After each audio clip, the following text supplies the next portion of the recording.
গর্বের দিবস।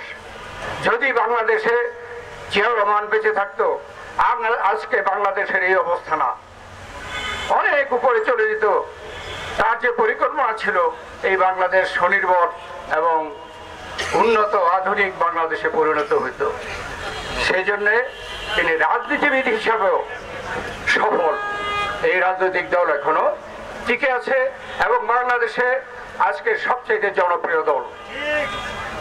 আমরা আজকে এমন একটা সময় আছি, শহীদ জিয়াউর রহমানকে স্মরণ করা, তার আদর্শ কর্মপন্থাকে আমরা গ্রহণ করে কাজ করা, এটা আমাদের এখন জরুরি হয়েছে বাংলাদেশের জন্য।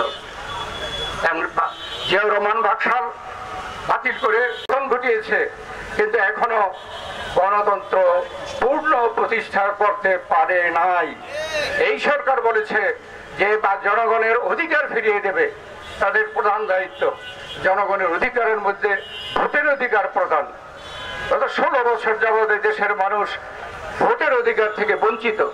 অতএব আজকে শহীদ প্রেসিডেন্ট জিয়াউর রহমানের শাহাদাত বার্ষিকীতে আমাদের শপথ হোক শহীদ জিয়াউর রহমানের আদর্শ, রাষ্ট্র কর্মকাণ্ড এসকলকে ধারণ করে আমরা এদেশে একটি গণতান্ত্রিক সরকার প্রতিষ্ঠা করব এবং জনগণের সরকার আগামী দিনকে দেশকে জিয়াউর রহমানের যে স্বপ্ন স্বনির্ভর উন্নত আধুনিক বাংলাদেশে পরিণত করবে।